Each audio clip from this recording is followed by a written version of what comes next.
Have you ever felt like there is an invisible ceiling pressing down on your life? Like no matter how hard you work, no matter how many hours you put in, you are somehow programmed to stay exactly where you are.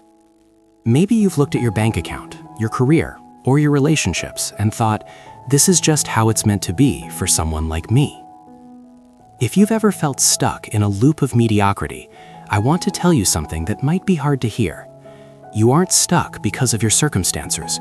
You are stuck because of the size of your thoughts. You have been programmed to be poor, not by fate, but by a psychological mindset that shrinks your world until it fits into a tiny, comfortable box. But here's the good news. Programs can be rewritten. Today, on Book Summary Podcast, we are diving deep into a masterpiece that has transformed millions of lives, The Magic of Thinking Big by David J. Schwartz. This isn't just a motivational book, it is a surgical tool designed to cut away the excuses that are holding you back and replace them with a blueprint for massive success. By the end of this session, you will understand exactly how to break that invisible ceiling. Before we dive into the strategy, remember that a 10-minute summary is just the map, not the territory. The author goes into deep nuances that we can't fit here. If you want to master this, I've left a link to the full audiobook in the description. It's often free with an Audible trial.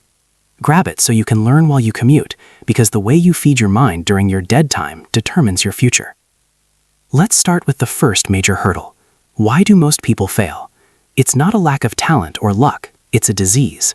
David Schwartz calls it Excusitis, the inflammation of the excuse-making organ. The myth most of us believe is that successful people simply have fewer obstacles. We think they were born with better health, higher IQs, more money, or better luck. We say things like, I would start a business, but I'm too old, or I'd apply for that promotion, but I don't have the right degree, or the classic, I'm just not lucky. The truth is that every successful person you admire has the same or even more reasons to fail as you do. The difference is they refuse to use those reasons as crutches. Excusitis is the ultimate poverty program. It allows us to feel okay about failing. It's a sedative for the ego. Think about it this way. Imagine two seeds planted in the same soil. One seed says, it's too cold, I'll wait until it's warmer to grow.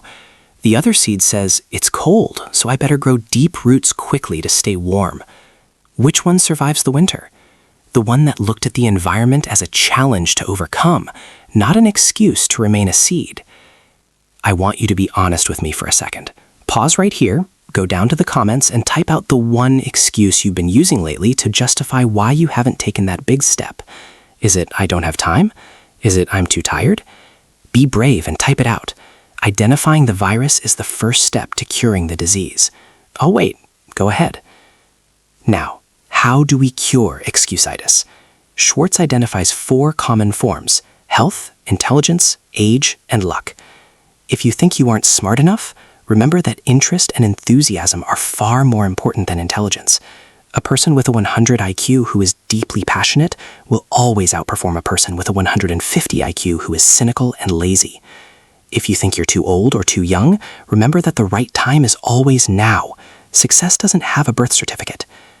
The action step here is simple but brutal. Kill the excuse before it kills your dream. Every time you find yourself saying, I can't because, stop. Replace it with, how can I, despite?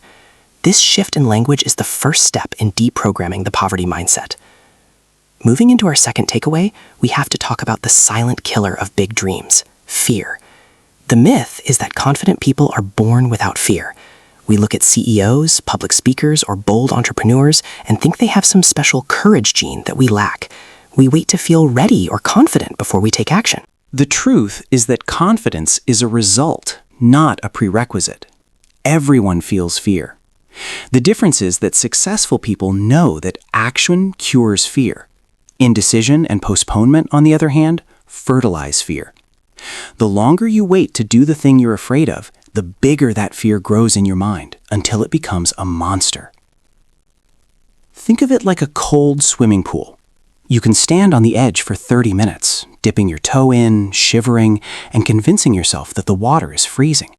Or you can jump in. The first 10 seconds are a shock, but then your body adjusts. The fear of the cold water vanishes the moment you are actually in it. We at Book Summary Podcast see this all the time. People listen to summaries but never buy the book or apply the lessons because they are afraid of doing it wrong. But doing it wrong is the only way to eventually do it right. Let's do a quick check-in. On a scale of 1 to 10, where 1 is terrified of everything and 10 is absolutely fearless, how would you rate your level of self-confidence right now? Type your number in the comments. There is no judgment here, only data for your own growth. If your number is lower than you'd like, here is your prescription: action. If you're afraid to call a client, pick up the phone and dial before your brain has time to talk you out of it. If you're afraid to speak up in a meeting, make yourself the first person to ask a question. Schwartz teaches us to deposit only positive thoughts in our memory bank. Every time you take action despite being afraid, you make a massive deposit of confidence. Over time, the interest on those deposits makes you mentally wealthy. I want to take a quick break here. If you're finding value in this breakdown of the magic of thinking big, please hit that subscribe button. We spend dozens of hours distilling these life-changing books so you can upgrade your mind in minutes. And don't forget, if you want the full, unfiltered wisdom of David Schwartz, check that link in the description for the audiobook. Reading the summary is like looking at a picture of a meal. Reading the book is like actually eating it. Now, let's get to the heart of the matter. Thinking big. This is the third and most important takeaway. The myth is that thinking big is a nice-to-have, or that it's unrealistic. Most people are taught to be realistic, which is usually just a code for be average. We are told to look at what we have right now and base our future goals on our current reality. The truth: the size of your success is determined by the size of your belief. If you think you are a $30,000 a year person, your brain will literally filter out $100,000 a year opportunities. It will find ways to keep you in that $30,000 bracket because that is where your internal thermostat is set. Schwartz uses a powerful analogy. The mind is a thought factory. You have two foremen in your mind, Mr. Triumph and Mr. Defeat. Mr. Triumph is in charge of manufacturing positive reasons why you can succeed. Mr. Defeat specializes in manufacturing reasons why you will fail. Both are incredibly efficient. If you give Mr. Defeat even a tiny bit of work, he will show you 1,000 reasons why thinking big is a mistake. But if you fire Mr. Defeat and give all the work to Mr. Triumph, your mind will start finding opportunities you never knew existed. Thinking big means looking at things not as they are, but as they can be. A big thinker looks at a vacant lot and sees a beautiful apartment complex. A big thinker looks at a struggling business and sees a future market leader. A big thinker looks at a mistake and sees a tuition fee for a future lesson. Most importantly, you must learn to see yourself as big. Stop selling yourself short. You are your own worst critic, but you should be your own best advocate. When you describe your job, do you say, "I just do some accounting"? Or do you say, "I help my company manage its vital resources to ensure long-term growth"? The way you describe your work to others and to yourself dictates how you perform that work. Ask yourself, am I thinking big right now, or am I letting small-minded people dictate my ceiling? Have you ever had a big idea only to have a friend or family member tell you it was impossible? Type big in the comments if you've ever had a dream that others thought was too much. Let's see how many big thinkers we have in the community today. To wrap this up, the magic in the title isn't about some supernatural force. It's about the psychological shift that happens when you stop playing small. When you commit to a big goal, your brain literally rewires itself to find the path to that goal. You were not programmed to be poor. You were simply given a software update by society that included a lot of bugs like Excusitis, fear, and small-mindedness. But today, you have the patch.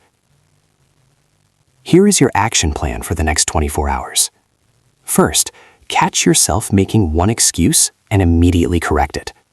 Second, do one thing you've been procrastinating on because of fear.